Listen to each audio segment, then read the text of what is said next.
বৈষম্য বিরোধী ছাত্রদের অসহযোগ আন্দোলনের প্রথম দিনে ঢাকা-টাঙ্গাইল মহাসড়ক দখল করে নিয়েছে শিক্ষার্থীরা। এ সময় শিক্ষার্থীরা চন্দ্রাস্ত আওয়ামী লীগের দলীয় অফিসে আগুন দেয় এবং নাওজুর হাইওয়ে পুলিশের বক্সে আগুন দিয়ে পুড়িয়ে দেন। বিস্তারিত ভিডিও চিত্রে আপনাদের দেখিয়ে নিয়ে আসি।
সকাল থেকেই কালিয়াকৈর এবং কোনাবাড়ীর আশপাশের বিভিন্ন স্কুল কলেজের শত শত ছেলেমেয়েরা ঢাকা-টাঙ্গাইল মহাসড়কে এসে অবস্থান করে।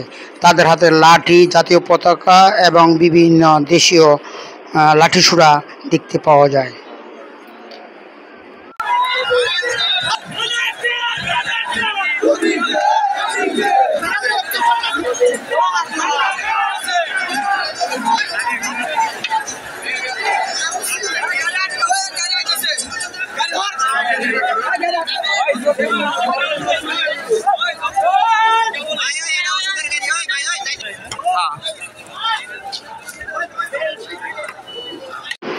শিক্ষার্থীরা ঢাকা-টাঙ্গাইল মহাসড়ক দখল করে নিলে এ সময় এই সড়কে যান চলাচল এবং বিভিন্ন বাজারের দোকানপাটগুলো বন্ধ হয়ে যায়, ফলে উৎসুক জনতা চাকিয়ে থাকে।